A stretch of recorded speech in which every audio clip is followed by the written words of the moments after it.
And fingers crossed, we should be recording. Fantastic. So I'm going to click from beginning and let's do this. So I want to welcome Ton, who is watching live.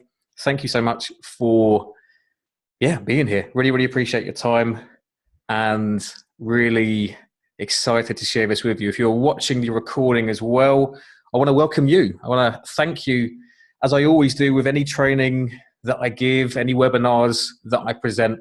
I want to start just by thanking you. I really appreciate that life is busy, and even to create or dedicate 1 hour of time is really something. So I just want to thank you for investing this time in me, and more importantly, investing it in yourself. So this webinar is all about how to become a better action taker. And I'm going to be sharing 6 reasons why we don't take action and 6 simple solutions to those.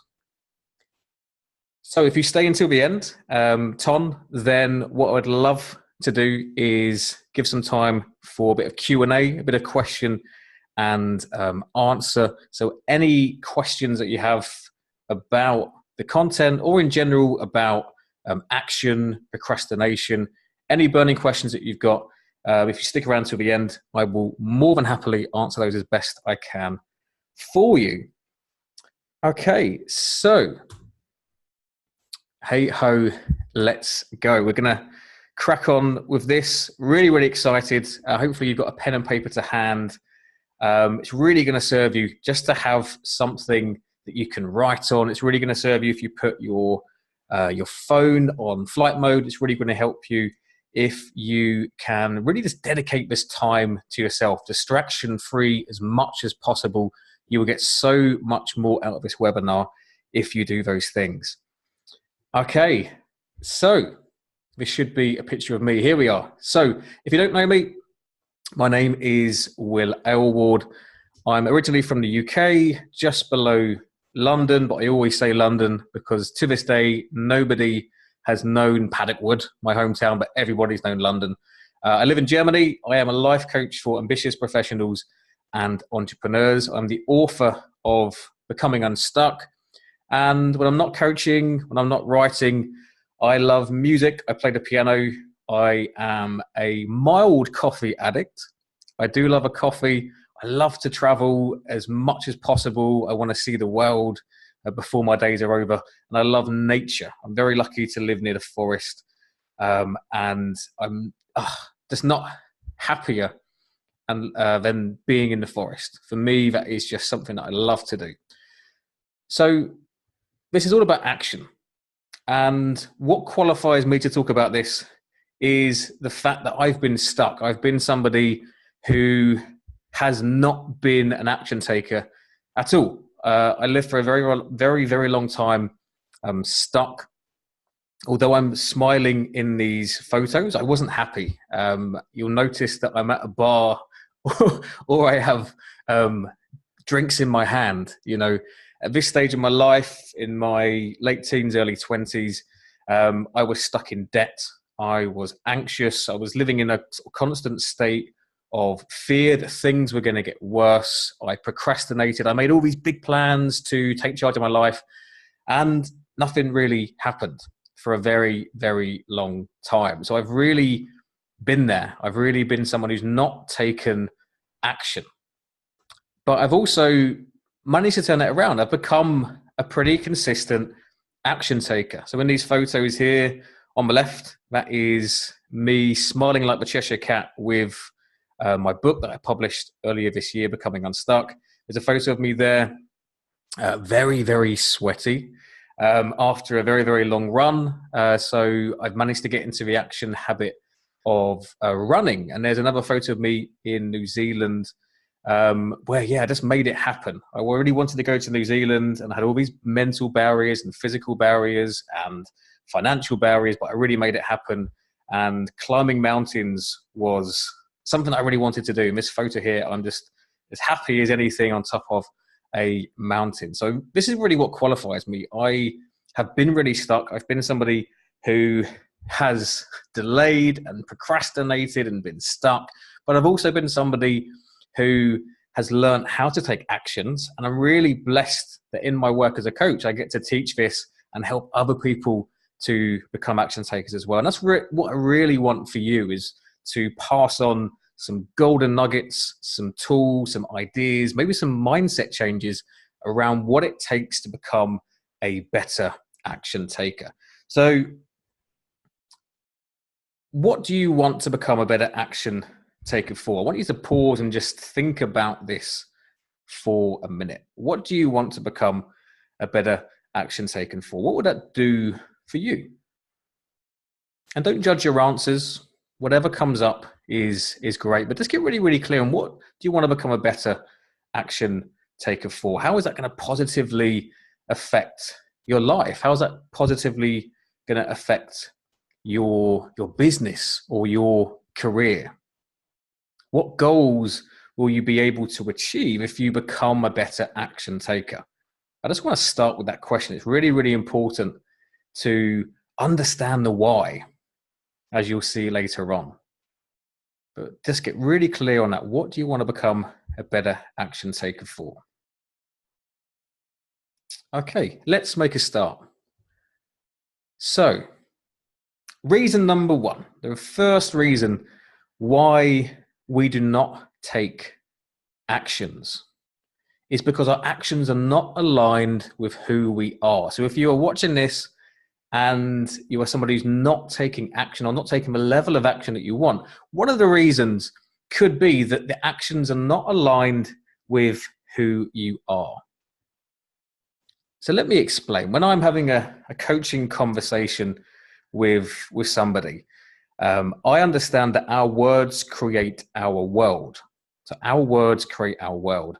So I'm always listening for certain words. And it's one word in particular that I'm very, very wary of. If I hear this word, these alarm bells start ringing in my head. And this is the word. You may know it. The word is should. Anytime I hear that word, should, I want to find out more. So I want you to think about what your should statements are. I should do this. I should do that. And it may be that some of your goals are from this place of should. Maybe some of the goals that you have for yourself, the reason that you want to become a better action taker to achieve those goals, maybe it's from this place of should. And I want you just to check in. When you tell yourself, I should be going to the gym, I should be doing this, I should be making these calls, I should be doing that, just notice the feeling. How does that make you feel when you say you should do something or someone else tells you you should do something?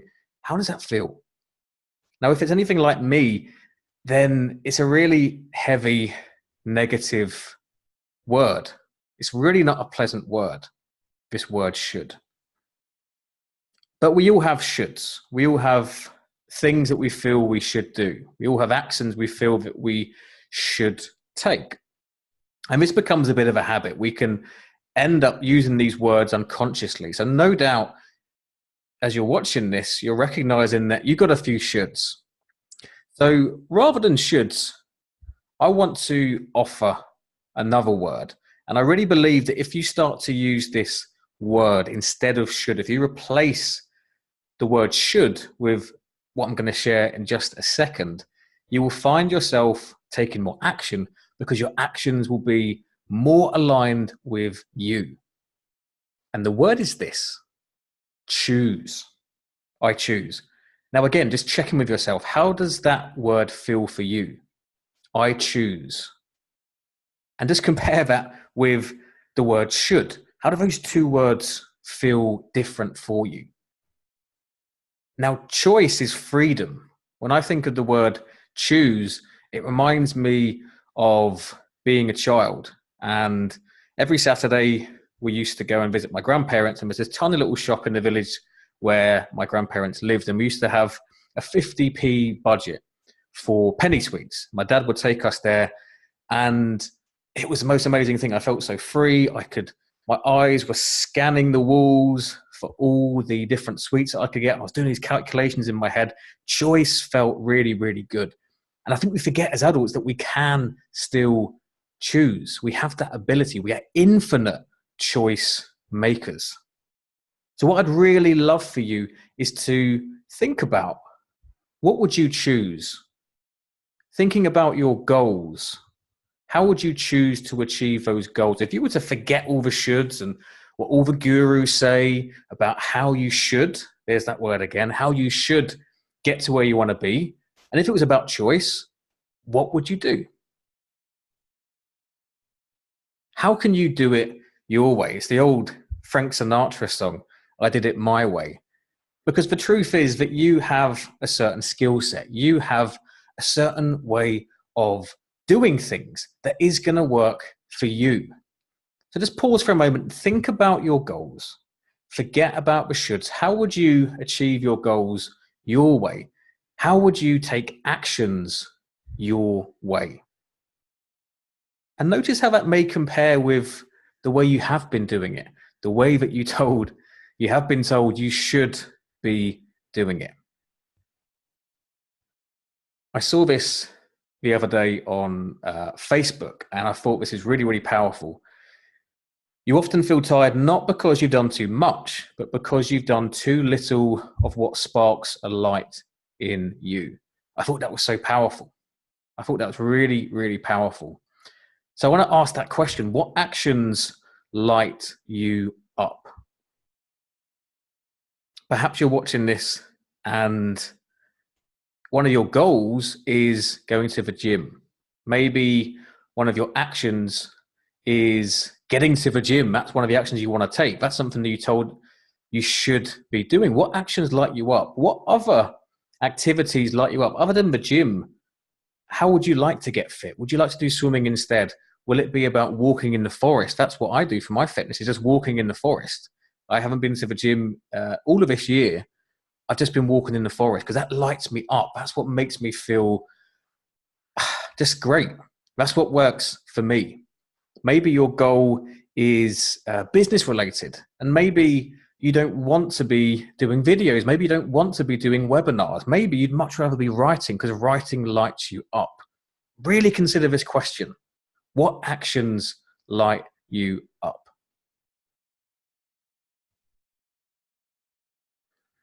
So here is a suggested exercise. And this suggested exercise will really, really help you to come from that place of choice. Okay? Write about your perfect day. I love this exercise. It's one that I do with my clients when we start a coaching program. We're at the beginning of that coaching journey. I'll ask them to write about their perfect day. I'll ask them to think about what time they wake up, what time they choose to wake up, as opposed to how early they feel they should be waking up. I ask them to think about and write about their habits, how they spend their time, what they eat. Okay, it's a really powerful exercise just to come back to that place of choice. So I really suggest that you do this, not now, but another time, to dedicate 15, 20 minutes to write about your perfect day. And you'll get some really powerful insights, some really good insights into that place of choice, what you really want, the actions that you really want to take in order to get to your goals. You may find that you don't even want those goals anymore. You may find that the goals you've got currently are should ones and they don't interest you. Again, come back to that place of choice. If it was about choice, and it really is in life, it really is about choice. If it was about that, what would you choose to do? What goals would you set yourself? What actions would you take? And I want to share this as well, because I really appreciate that in life, there are actions that we have to take. If you're employed, for example, maybe the actions that you would rather be taking are not possible. There's actions that you just have to do. So maybe as you listen to that, you go, well, all very well and good. Well, I appreciate it's about choice a lot of the time, but actually there's some things that I just have to do. I've got to do tax returns a certain way. I've got to do other things a certain way. And I really get that. And I really appreciate that. And I want to offer this. This is what I call the have to versus get to turnaround. And this was shared by a coach friend of mine called Kirk, really great guy, brilliant coach. And he shared this. He said, Will, anytime you want to suddenly feel grateful, change your have to statements to get to. And I took on board this. We were having a call, and as luck would have it, a couple of days later, I had an opportunity. I caught a thought that said, I have to walk across town. So a couple of years ago, before I was coaching sort of full-time as I am now, I was teaching a bit of English. And every Monday, I'd have to walk across town to get to this guy's house. It took about an hour. Anyway, one Monday, I caught this thought, and it said, I have to walk across town. And I was really resistant. Even though it was a really beautiful day, I was just really resistant. And that thought sounded like, I have to walk across town. So I changed it around. I changed that have to a get to. And it said, I get to walk across town. And suddenly everything switched. And I suddenly felt this wave of gratitude. I felt this wave of gratitude for the fact that I could walk, for the fact that I could, and I got to walk across town, and my legs and my heart were healthy enough that I could do that. I felt grateful that I had the opportunity, or I got to teach English, that I was born in England, that I speak a language which I'm able to teach. I was grateful for the fact that this guy was investing in me and I was able to teach him English. And it's such a powerful turnaround. So when you catch a have to statement, when that negative voice says, I have to do this or I have to do this, and it's something that you can't change right now, it's something that you cannot change right now, change it to get to. I have to drive to work. You get to drive to work. You have a car. You've got enough money to run a car. You've got a job to go to. So much of the things that we have in life we just take for granted. So this is a really, really powerful turnaround. When you can't choose, when it really is about have to, turn it around and just notice how that changes things, coming from a place of I get to. Okay, so that was reason number one. Reason number two, the second reason why I believe we do not take action, is the fact that we are stuck on autopilot. I love this photo here. So what do I mean by this? Well, autopilot, we are creatures of habits.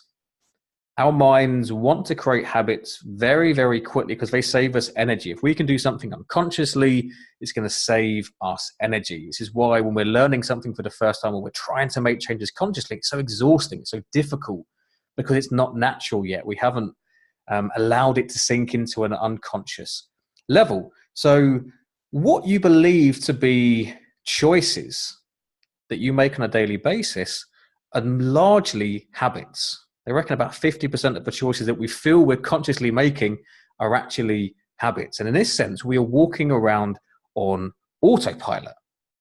And isn't this true? Can't you just, can't you just allow time to fly? You can do an activity and you sort of look back an hour later and think, how did I do this? How did I eat that whole bag of crisps?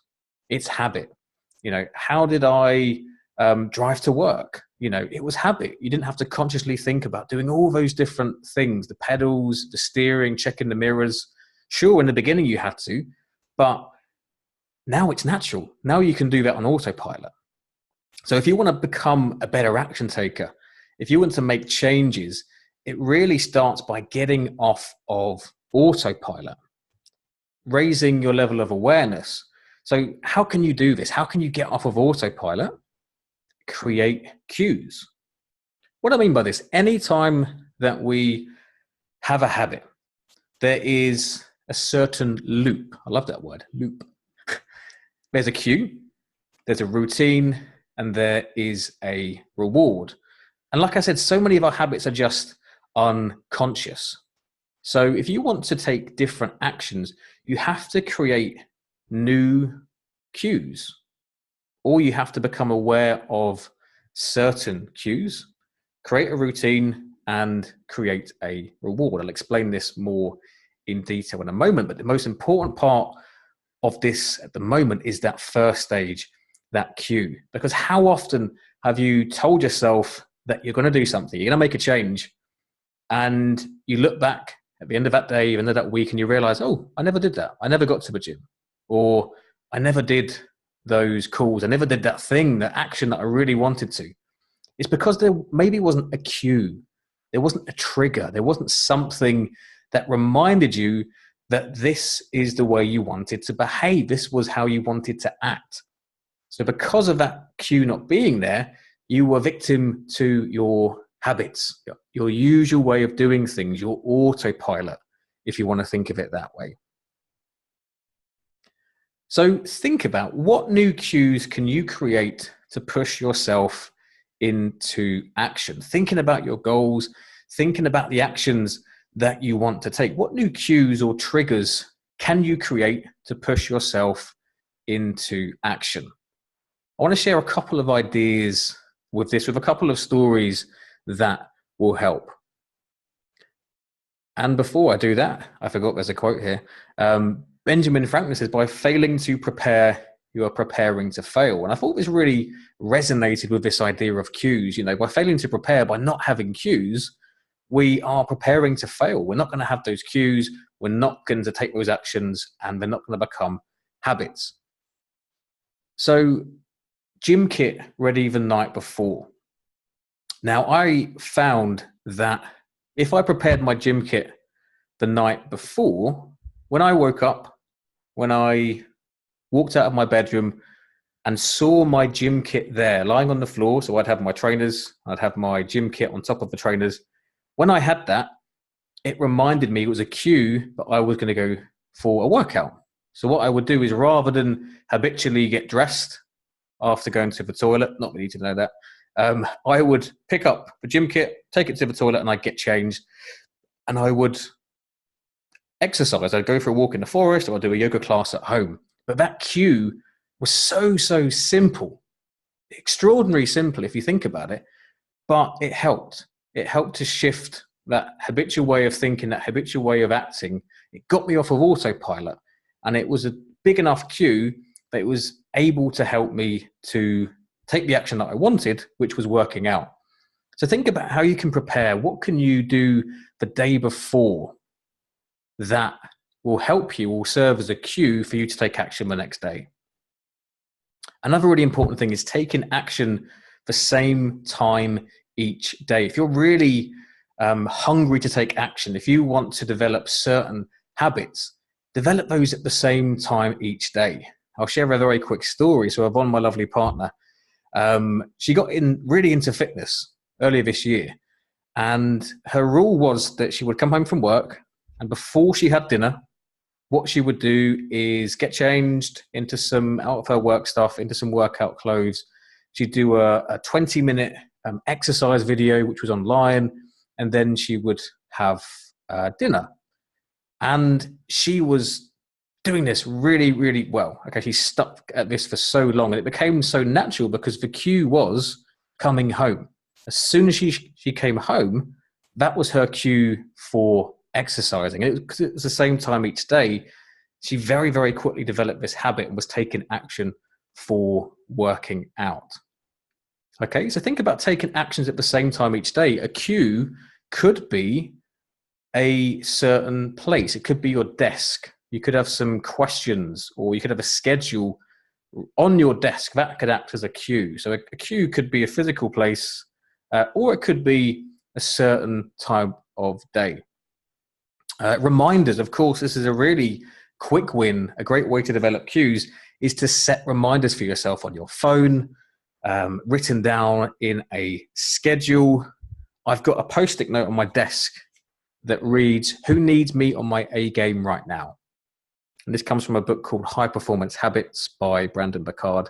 Who needs me on my A game right now? I love that question. When I see that, it triggers a habit of excellence. It causes me to consider what I'm going to do next and the effects of those actions. So if I suddenly, procrastinate, then, it's like, well, people need me on my A game, So this is a really great cue, really great trigger. It's just setting reminders. So you can do that on your phone, you can do that on a schedule, or on something like post-it notes as well. And a really important final point is just to have them written down. I'd be surprised at the amount of times I've ask clients, have you got your goals written down? Have you got your actions written down? Have you scheduled when exactly you're going to do them? When you're going to make those calls? When you're going to do that workout? It's a different level of dedication. It makes it real for us when we write something down. So really get into the habit of writing down your actions. That's a really good habit that you can develop. And a suggested read, really powerful book. I think one of the best books that I've read, and I've read a few of them.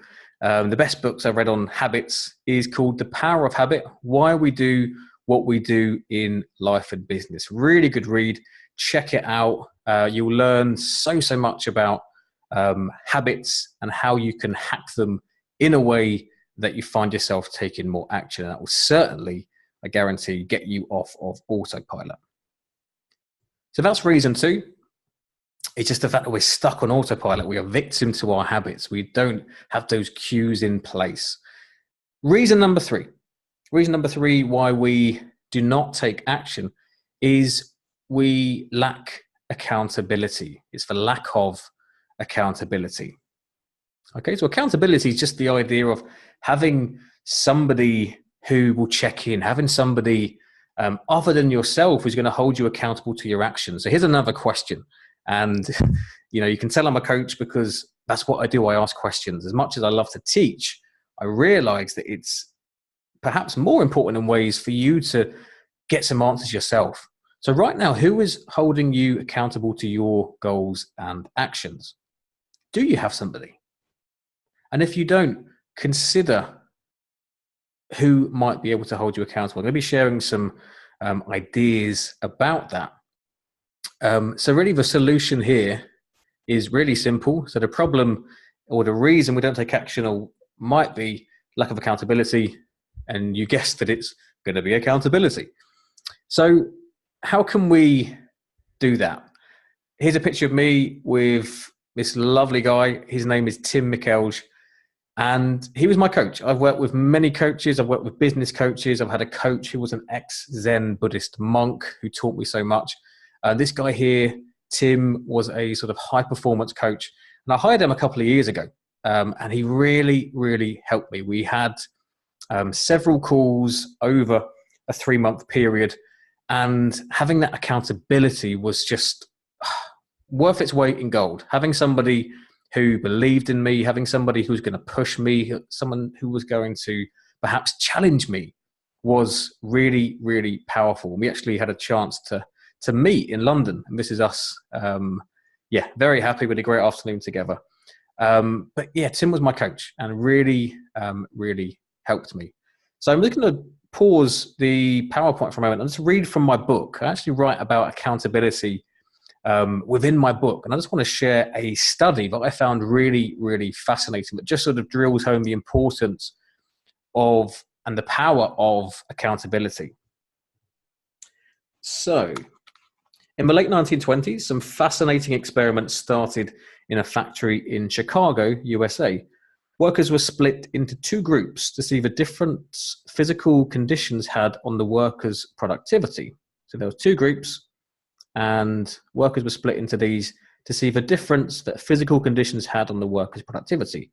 So for one group of workers, the physical conditions stayed exactly the same. This was the control group.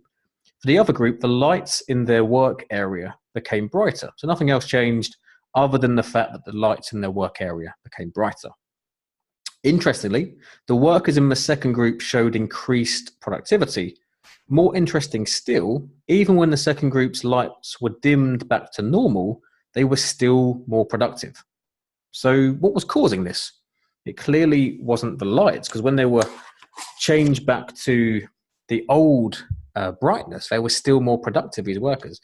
So this phenomenon is known as the observer effect. Also the Hawthorne effect, after the name of the suburb in Chicago where the factory was. The observer effect suggests the workers' productivity increased not because of the physical conditions, the better lighting, but because they were being observed. It was just the simple fact that somebody was showing an interest, somebody was checking in on their levels of productivity, which really just shows that accountability, having somebody to check in with you, having somebody who is going to hold you to a higher standard, who's going to check in with you when you say you're going to do these actions, is really, really powerful. And here's a couple of ideas that I have for you about accountability. So the first one is to announce your goals. I did this when I published my book. I found myself procrastinating.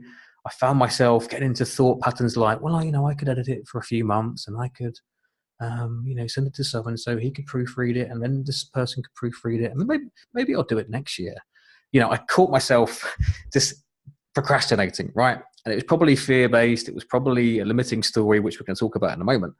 But I just had to do something to really get myself taking action. So I announced to everybody, right, on this day, I think it was September the 9th, I think, can't remember.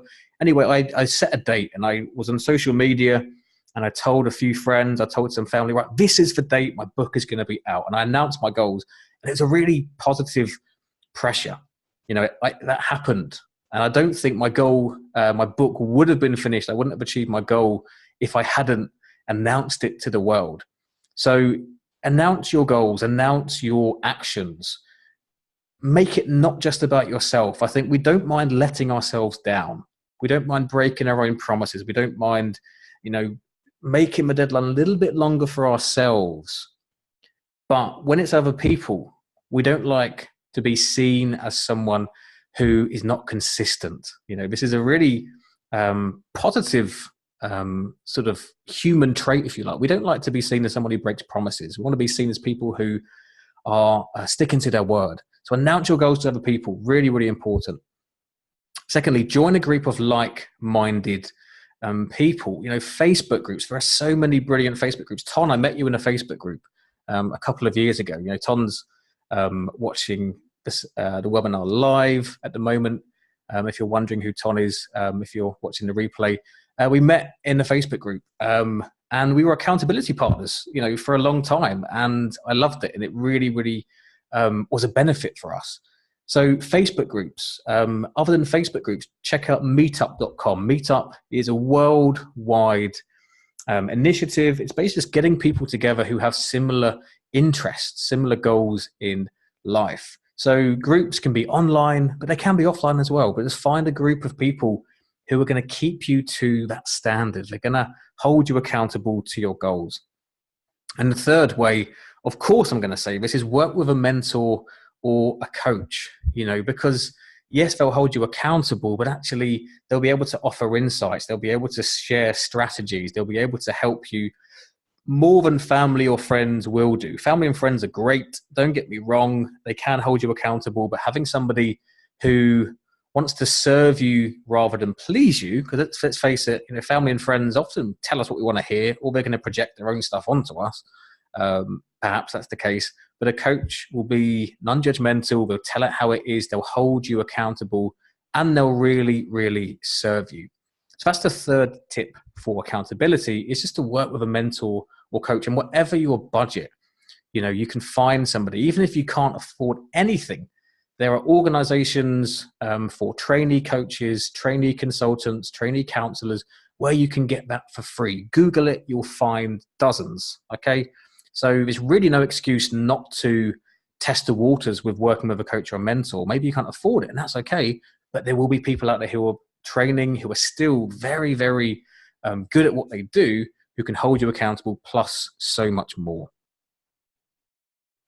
All right, where are we? Number 4. Reason number 4 is limiting beliefs. The fourth reason why we do not take those actions, even though we know that those actions are going to help us, even though we know that they're going to help us to get to where we want to be, and we still don't take action. Reason number 4 is limiting beliefs. So if you're not familiar with this phrase, we all have beliefs.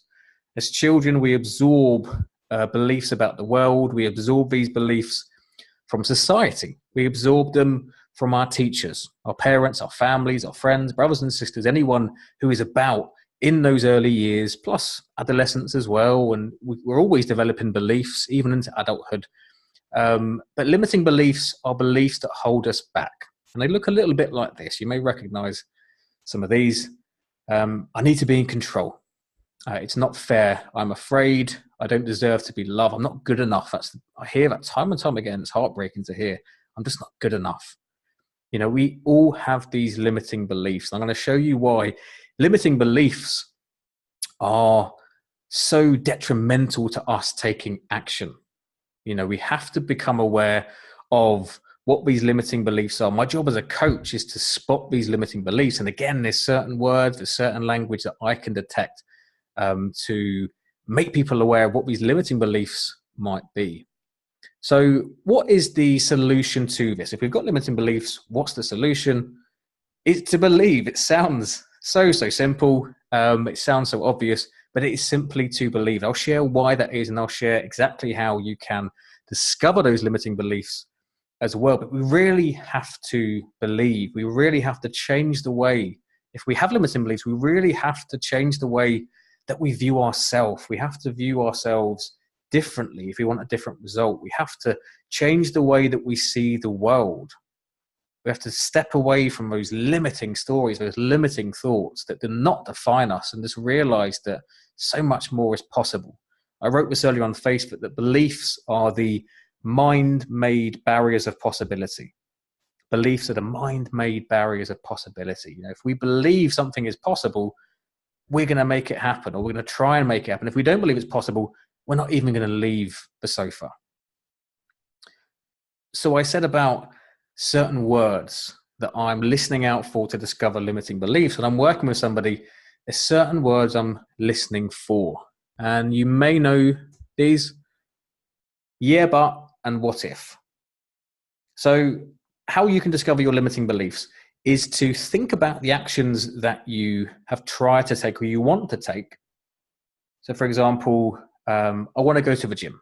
Yeah, but, and then finish the sentence. What would the yeah, but be? Is it time? I don't have enough time.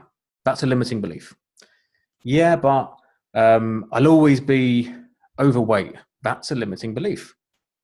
So yeah, but is a great way of detecting those limiting beliefs. So write out your goals, write out the actions that you've tried to take, and think about what the yeah, but would be. And there's always a yeah, but. Often it's unconscious. It's below the surface. But with that yeah, but, we can discover those. Another one is what if, and this is often fear-based. I want to take action. Yeah, but what if I fail?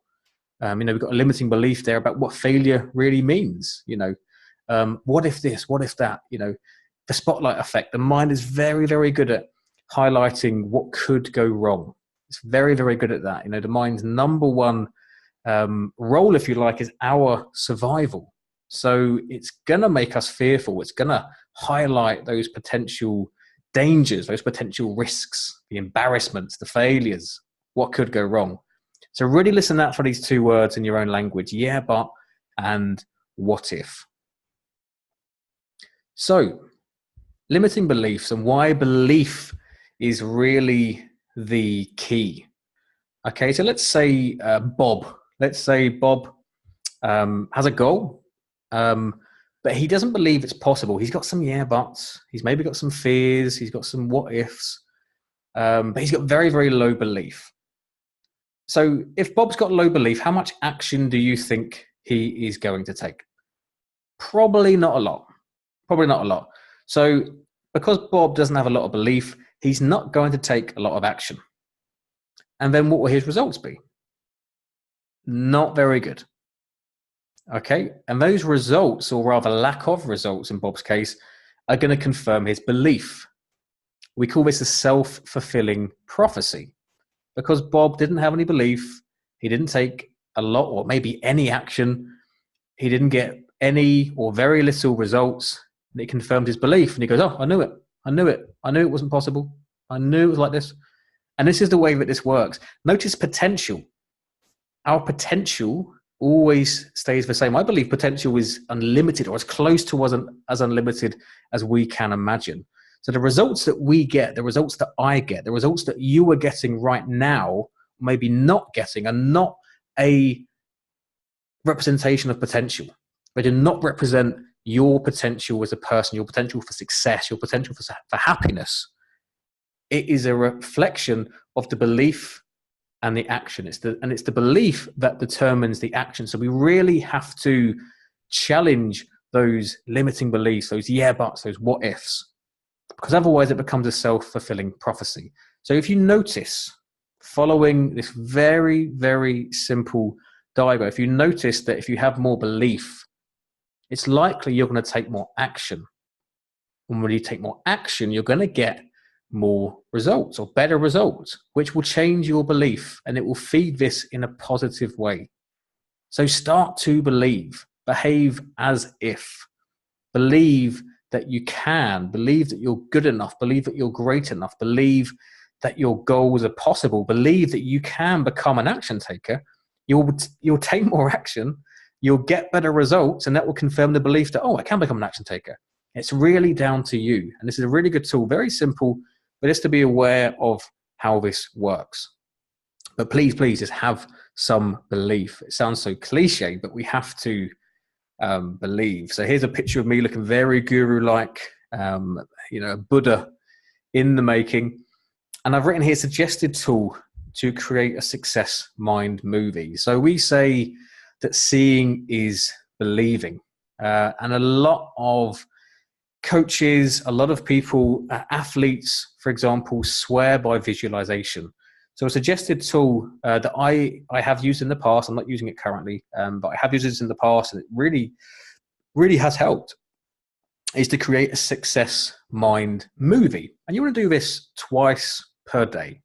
First thing in the morning when you wake up, and last thing at night. And the reason you do this is that, so in terms of sort of brain waves, as we come out of that deep sleep, our brain waves are changing back to sort of normal waking consciousness, which is sort of beta. When we're sort of sleepy, we're either in sort of alpha, delta, and when we're in a really, really deep sleep, it's in that sort of theta sort of level.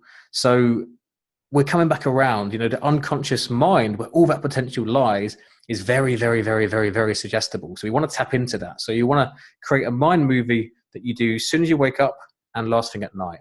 Anything between 30 seconds to 2 minutes is fine, but you want to create a success mind movie. You could visualize your day ahead. You could, as you sit there or lay there in bed, think about how the perfect day would look. You would see yourself taking those actions that you want. You would see yourself moving through the day with confidence. You would see yourself moving through the day with ease as things just flow and opportunities are attracted. You may like to visualize your end goals rather than the actions you'll take on that day. You'll visualize, the end goals. You'll see yourself standing there with that success that you want, those goals and those dreams that you have for yourself. It doesn't really matter what that mind movie looks like, as long as it's exciting for you, as long as it's something that you want. It's not a should, it's something that you choose. And some tips for this to really make this real: you want to think about how that would feel, and you want to create that feeling as much as possible. So if you move through the day with confidence, try and allow yourself just to feel that confidence as you create that mind movie. The images themselves, if it's a movie, that's great. It may just be still images. It may be pictures. Everybody's mind is different with this exercise. But some tips: you want to make the pictures, the images, the videos as bright as possible. You want to make them as high quality as possible. Imagine it's HD rather than standard definition. You want to bring the images as close as possible as you can. So you could imagine being in a movie theater and being in that front row as opposed to the sort of back row. Make them big, make them bright, make them bold. If you can imagine sounds, that's even better. Imagine the sounds as you move throughout the day. Imagine the sounds of the goal, that end goal, if that's going to be your success mind movie. But in essence, really just make it as real as possible. And you want to do this, like I said, twice per day. First thing when you wake up and last thing at night as well. Create a success mind movie. And with practice, that will become a habit. The cue will be being in bed. The cue will be waking up, and it will be going to bed at night. So you'll find that develops and it becomes more real. You'll conjure those feelings quicker, more easily, and it'll become a part of who you are. this is really what it's about. All these tools, all these tips I'm sharing, I want that to be a part of who you are. My intention is for you to become an action taker, for you to identify yourself as somebody who takes action. And this is a really powerful tool just to create a success mind movie. If this interests you, this sort of tool, check out NLP, Neuro Linguistic Programming. This is an NLP tool. And NLP is, pretty much for the study of success. It's something that I've trained in time and time again. I come back to really powerful. Do this. Suggested tool, create a success mind movie. Don't wait. Do this tonight. Even if it's just 30 seconds, make that habit. Start that ball rolling. Number 5, I believe. Reason number 5 is immunity to change. Personally, I find this the most fascinating because I didn't realize that this was a thing until a couple of months ago. Well, I sort of did and didn't. This will look familiar. You'll definitely identify with this, but you may not recognize that this is an actual thing. So before I share what immunity to change is, quick question. If there are 15 frogs sat on the If there are 15 frogs stood, or sitting rather, on the edge of a pond, and 5 frogs decide to jump, how many are left at the side? So if there are 15 frogs sitting at the side of a pond and 5 decide to jump, how many are left at the side of the pond? Now your automatic answer would probably be 10. Well, if 5 decide to jump, there'll be 10 left at the side of the pond. And you could be forgiven for giving that answer. So if that is your answer, I'm sorry, it is wrong, but you be forgiven for that, right? The answer is 15. The answer is 15 frogs. So 15 frogs are at the side of the pond and 5 decide to jump. There's still 15 because deciding and acting are different things. Think back to the conversations you've had with yourself where you've decided to change. You've said, right, this is it. I've had enough. You're drawing a line in the sand. You're saying, I'm fed up with this. I'm going to take charge of this. I'm going to take these actions. I want to get to this place or feel this way. And despite having the best of intentions, despite really feeling like you've decided, you've not taken action, then this is what we're exploring now. It's that immunity to change, which is the idea that as much as we have decided, as much as we really want those things, and we're clear on those reasons, those positive reasons for taking action, there's still that immunity to change. There's still that resistance. This is what it's about. Really fascinating idea, really honored and just excited to share this with you. So this immunity to change, what is the solution? And it's to become aware of competing commitments, and that you'll discover in a moment exactly what they are and a really clear, concise method for moving past them. So beware of competing commitments. So there was a guy called Professor Robert Keegan. He's written books. He gives seminars. He's got a couple of videos on YouTube, I believe, which is how I discovered him. Really fascinating guy. He writes, he talks about this concept of immunity to change. So he did some interviews. So there were a group of people in very, very poor health. They had heart problems, okay? And he asked them, if I came back in a year, what is the probability that you're taking the medication? So they'd been given medication for their poor health, okay? And they were told in no uncertain terms, you're not looking good. You need to take this medication. It's something that's going to help you. So he asked them, if I came back in a year, what's the chances? What's the probability that you'll be taking the medication? And as you can imagine, 100% of these people said, well, of course I would.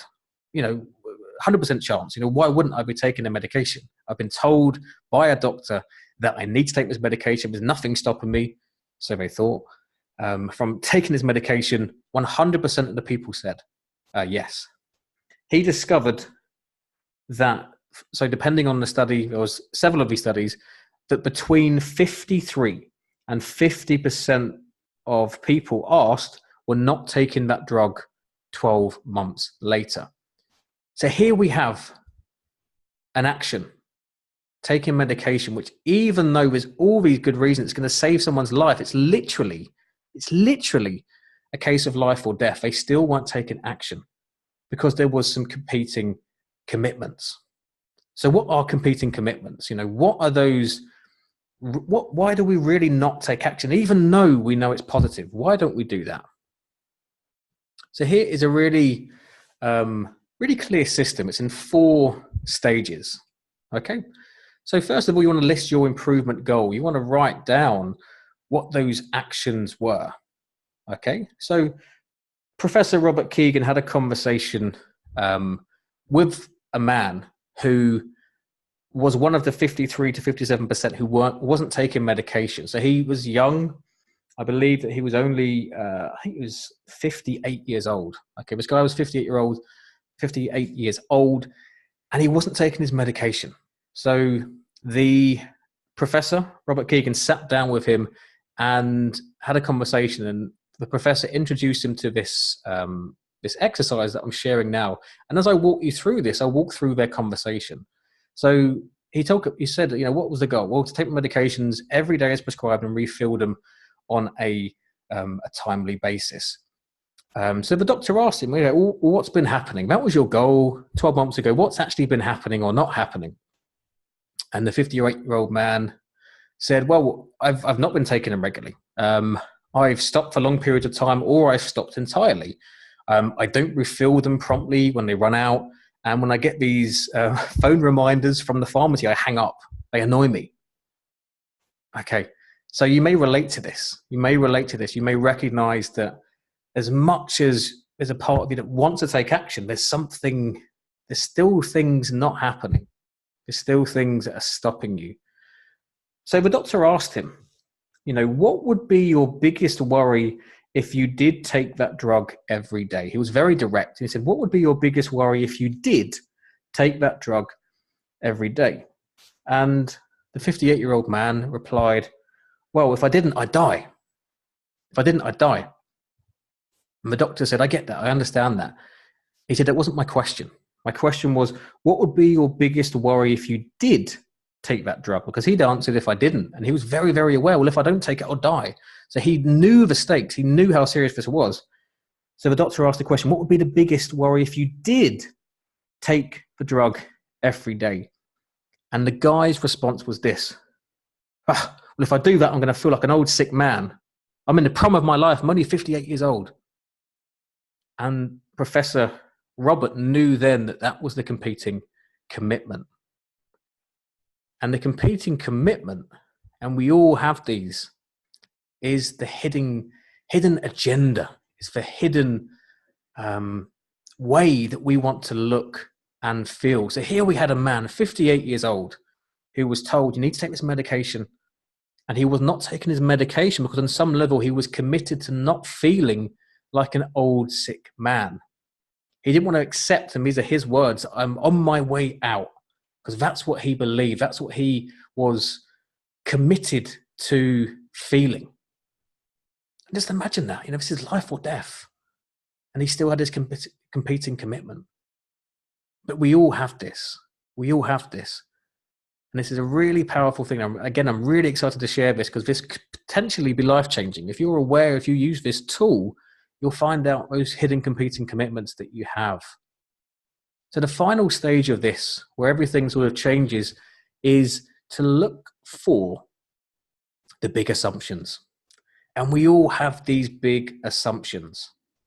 If we have, for example, a hidden competing commitment to look perfect, because we were told as children that we have to be perfect or we can't fail, then we're making assumptions. The assumption is that we have to look perfect. The assumption is that failure is a bad thing. So going back to this story, the big assumption here with this 58-year-old man, he assumed that if I have to take medication every day for the rest of my life, it means I'm an old person in decline. And the sad reality was that by not taking the medication, he actually was becoming in decline. It wasn't helping him to not take that medication. So these are our big assumptions. We all have these underlying assumptions. We all have these hidden competing commitments.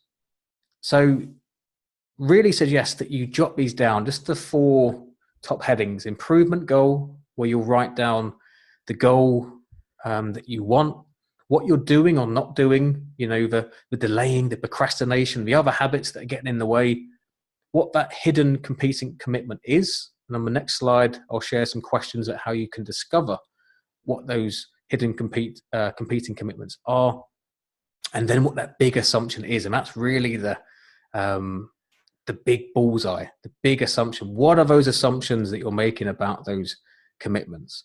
So really write down those 4 headings, and those questions to discover the hidden competing commitments are this. What would be your biggest worry if you did take those actions? And you may be becoming quite excited as you realize, oh my gosh, I've got a competing commitment. Maybe you're thinking back recently to actions you've not taken, times you've procrastinated or delayed, and you realize there's another competing commitment there. Maybe it's to not fail. Maybe the biggest worry of taking those actions is getting that success and having to maintain it. And then the assumption is there that you won't be able to maintain it. And another question, what else are you committed to that is in conflict with your actions? So when you look at what you're doing and what you're not doing, what else are you committed to that is in conflict with your actions? That's how you'll discover that very important 3rd column, so that you can then go on to the 4th column and challenge those big assumptions. That's reason number 5, competing commitments. And again, really suggest you check out his book. So his name is Professor Robert Kegan. Kegan is Kegan. He studied this idea of competing commitments, and I just became so excited, as you can imagine, discovering this a few months ago, because I was able to look at myself, look at and discover my competing commitments. I've helped my clients to discover their competing commitments. I shared this with a client last week via email, and she's like, "Oh my gosh, that's amazing!" She's Irish. That was supposed to be an Irish accent. I won't do that. It's not kind. And she said, "Oh, I'm really excited. We have to look at this next session." So, this week we're going to be looking at competing commitments, because she's in conflict. As much as she wants to move forward and she wants those things, there's a part of her that doesn't. So really excited that I could discover this, share this with my clients, and now share this with you as well. And I honestly believe this could be life-changing. And I don't say that in any, sort of hyped up sense. If you were to implement this, if you were to really spend a bit of time looking at what those competing commitments are, you will gain clarity on what might be stopping you from taking those actions and how much would that be worth to you. Think of the actions that you could take just from being aware of what those competing commitments are. Now we're coming up to the end. Reason number 6 is a lack of why. The 6th reason I believe we do not take those actions is a lack of why. So what is your why? Why do you get out of bed in the morning? Why do you want to become a better action taker? Why do you want to achieve your goals? How would that make you feel? How would that positively affect your life and the lives of those around you? Your sons, your daughters, your other family members, society. What is your why? I love to ask this question during a first coaching conversation, because a lot of people don't know their why. And they go, "Oh, that's a really good question. I haven't thought about it." And then it normally gets a bit emotional as they start to tell me the real reasons why they do what they do. For some reason, I don't know why, they just become emotional. And they realize that a lot of their reasons why they do what they do, it's bigger than them. And I think going back to limiting beliefs, so often with action taking, we make it about ourselves. We stay from that place of fear. We stay from that place of limitation. We make it about ourselves. When, if we connect with the why, we make it about other people. We connect those bigger reasons why we're doing what we're doing. It feels so, so different. And I want to offer here. So of course the The solution here is just to be clear on your why. If the reason you're not taking action is because you don't know your why, or there's a lack of why, then the solution, of course, it's clear now, is to be clear on your why. And I want to offer a mindset shift for this. So anytime that you catch yourself not taking action, chances are you're in the world of me. You are thinking about your limitations. You're thinking about how the rejection may feel for you. You're thinking about your limiting stories. You're listening to those thoughts. You're making it about yourself. And I don't mean that judgmentally at all.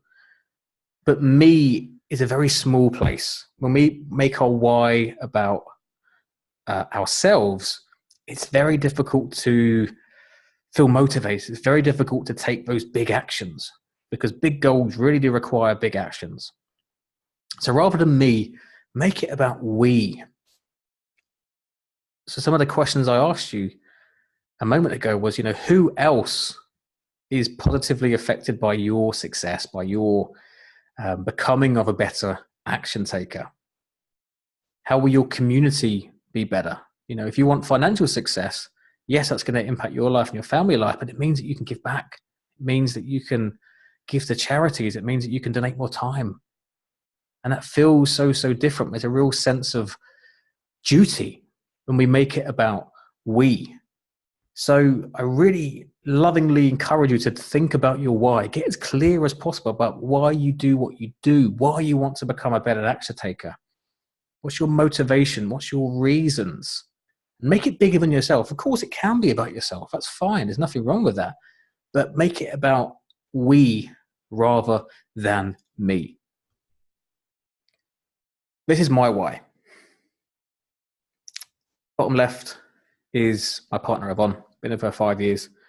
Love her to bits. She's helped me more than she could ever know in so many areas of my life. She's a part of my why. I really believe that she deserves the best quality of life. She deserves the financial security. She deserves trips. She deserves boundless happiness. She's part of my why. Next is my grandma there. That was her for her birthday. She flew over to Germany for her 82nd birthday. She's only just retired. This woman was paying for piano lessons when I was 10 until the age of about 14. Doesn't have a lot of money, but she always paid for my piano lessons for years. She must have spent thousands of pounds for me to learn piano. And I play piano every day now. I'm pretty good. It's something that I love to do. And she's a part of my why. I want to give back. I want to provide for her when she comes to Germany. I want to treat her. I want to pay her back. And it's not about money. It's just those experiences. She made me feel so loved. She made me. She believed in me. I want to give back. I want to treat her like the princess she is. Third photo is me in Croatia. I love to travel, like I told you at the start. That's part of my why. I want success. I want what I want so that I can have that freedom to travel, to discover the amazing world we're in. And bottom right is my nephew, Oliver. He's my world. He was born in April, funnily enough, while I was in Croatia. I think the morning after that photo was taken. I just realized that's interesting. But just a different level of love. I don't have children of my own, and it's a different level of love. He's my nephew. To me, he's perfect. To me, I want to be there for him. A big part of my why is, not just financially to be there for him, but just emotionally. I need to be at my best. I need to be the most loving, caring, dutiful human being I can, so that I can be there for him as an inspiration, so that I can be there for him, emotionally. But of course, I want to treat him. I want to, birthdays, Christmas, I want him to have what he deserves. And then we've got a couple of testimonials up here as well. Again, these are my why. I coach because it's so fulfilling. It's so fulfilling to change lives. And this is what we do as coaches. We change lives. So that is my why. And I really, again, I'm repeating myself, but I really implore you lovingly to get clear on your why. There'll be a real shift in your motivation and your reasons for taking actions, you'll find yourself taking more actions more easier when you're really, really clear on your why. So as well as being clear on your why in general, I want to share here a suggested tool, which is called the rapid planning method. And this is something that you can do on a daily basis. It will help you to plan your actions in a way that you're clear on your why for taking those actions. This is great if you are someone who just does to-do lists. This is great if you're someone who just does scheduling. This is a really nice complement. It's called the RPM Rapid Planning Method. And I want to share this with you now. So first of all, you want to think about what is the result that you want. So you could just imagine yourself tomorrow morning, sat down at your desk or in the cafe, wherever you're sort of planning your day, write down what is the result that I want. That's the first step. So RPM stands for the Rapid Planning Method, but it's also an acronym for each of these areas. So the first one is result. You want to think about the result that you want. Secondly, your purpose. Why do you want those results? So say, for example, tomorrow you want to sign some clients. What is the purpose? Why do you want those results? And list as many reasons why you want those new clients, why you want that. Think about it financially, what they will do. Think about that will do for you emotionally, how proud you feel or how motivated you feel or excited you'll feel having got those clients. List as many reasons as you can why you want what you want. And then finally, M stands for method. How will you do that? What's the methodology? What are the actions you're going to take? What I love about this is normally we skip forward straight to the method. We write our to-dos. We list the actions that we want to take at the start of the day. When we do that, we miss out on really getting clear on the result that we want, and really importantly, why we want that result. So really simple but powerful method. It does take a little bit more time, admittedly, than doing just a to-do list or listing those actions, but I promise you the amount of clarity that you get from doing this is incredible. You'll know the result you want, you'll know why you want it, and you'll know how you're going to get it. And if you're somebody who likes to tick things off, as I am, you can still tick off, but you'll tick off the method. You'll tick off those actions as you take them. So I want to thank you one more time for joining. So Ton, thank you for joining live. If you're watching the replay, again, thank you for watching this. Another question, this is what I do. What was your biggest win? What was your biggest aha moment? What was your biggest takeaway or insight or breakthrough as a result of watching this webinar? Again, that's going to make up part of my why. That will get me even more excited about doing this. So before we do some Q&A and answer any questions you have about what I've shared or in general, I can see somebody else has joined other than Ton. Fantastic. Hello, whoever you are. Just wanted to share this really, really quickly. And this isn't a sales pitch. I hate selling. I hate webinars that are all about, hire me, blah, blah, blah. That's not my intention. I know that's going to come across anyway, just because there's so much within the webinar. But I totally appreciate that maybe you're watching this and you think, oh my God, that was really mind-blowing. That was really good. I've really enjoyed that. How can I find out more? How can I discover about working with you?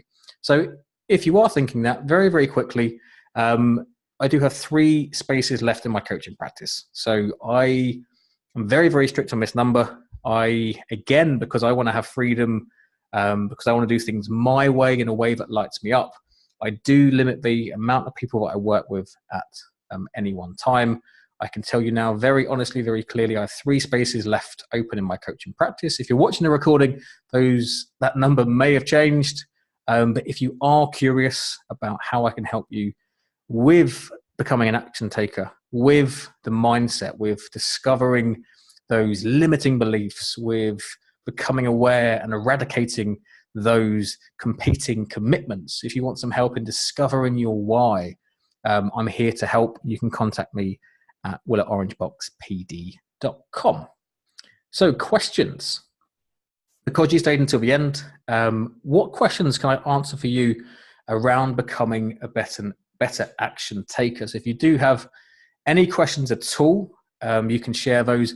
If you would just like to share your biggest win, if you don't have any questions, you just want to share your biggest win, answer, or sort of tell me about that, you can do that as well. I can see somebody has made a chat. Let me click on this. Hopefully that will pop up. Nope. Let me go back into Zoom. Bear with me.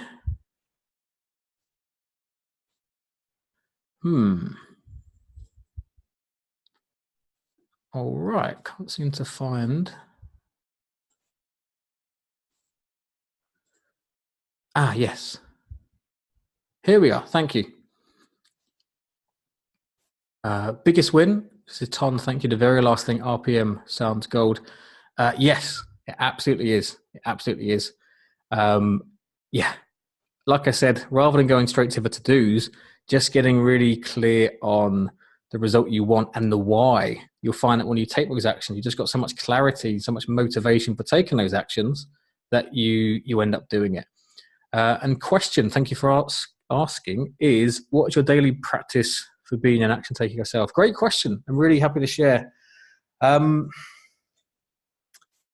a really good question. My daily practice. So I've got a bit of a weird one. I've got a bit of a morning routine. So I journal every morning. I write down my long-term goals. I write down my weekly goals. I write down my sort of daily actions, normally with an RPM, but normally I have so much clarity already from the results that I want because they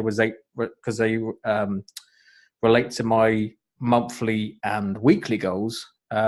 So my journal looks like long-term goals, which is like 3-month goals. Weekly goals, I write down my daily actions. I write down gratitudes. Again, gratitude is so powerful. Going back to get to versus have to.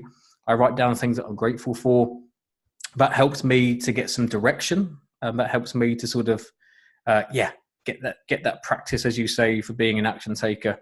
I then do 20 minutes of movement. So I'll either go for a run, I'll go for a walk in the forest, or I'll put some music on and I will, this is a little bit embarrassing, but I don't care. I'll just dance around the living room. I'll put some music on. It's normally Motown or something like that, or jazz. And I'll just move. And it's like a weird mix of Qigong, yoga, freestyle dance. It looks very weird, but I just want to get that energy moving. That's really important for me. Motown is excellent for the Don't be embarrassed. Absolutely. Yeah, I've got nothing to hide.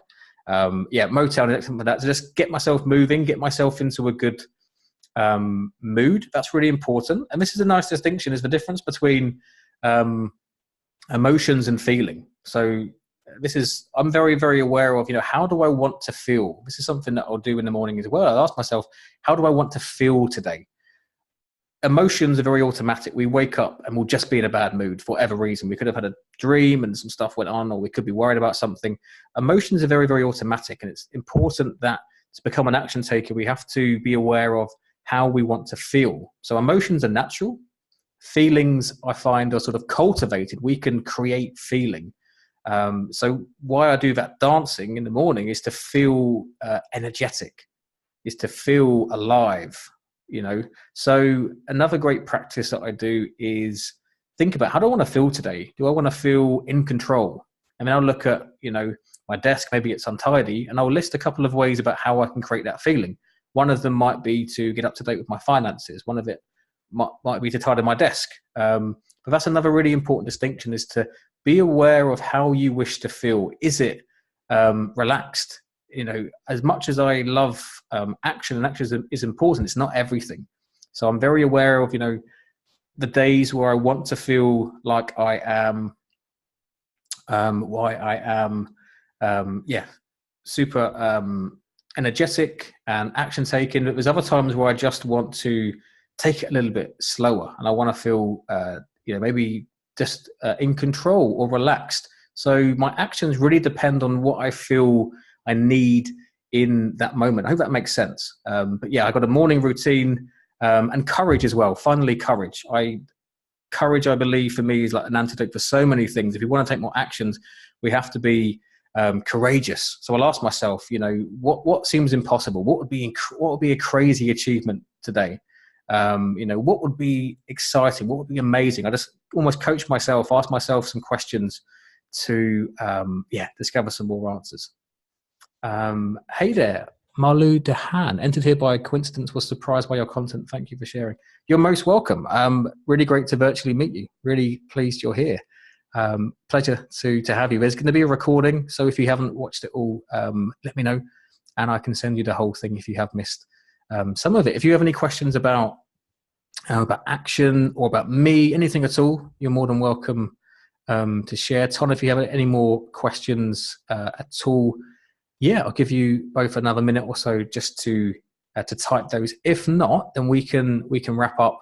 I'll get the recording up on YouTube. I'll be sending it out to the people who have signed up but haven't joined us live. But thank you both. Really, really happy that you're both here.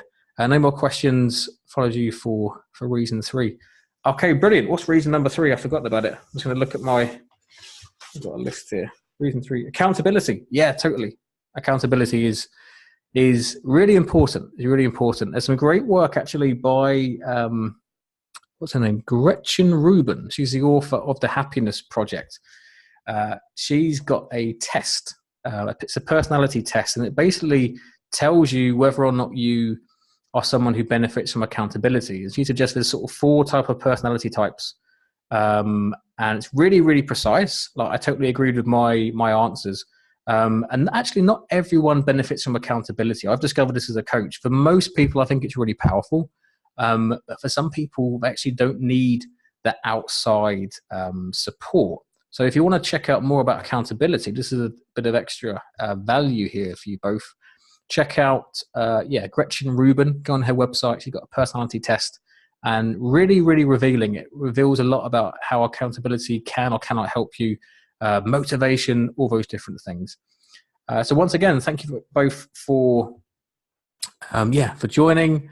You missed 1 and 2. That's fine. I'll send across the link to you shortly. So if you haven't connected with me on Facebook or email, just reach out so that I can contact you and make sure that you get that. But you're welcome. I've loved this. Been really excited to present this. Action is not everything. It's definitely other qualities, I believe, that are important. But without action, then action really is one of those sort of key points. All right, lovely to see you both. If you're watching the replay, thank you for getting this far. Hope the question and answers have been valuable to you as well. I'm going to wrap up and have probably a whiskey, I think. Can I say that? Why not? I'm going to enjoy a whiskey, and I'll see you all soon. Take care.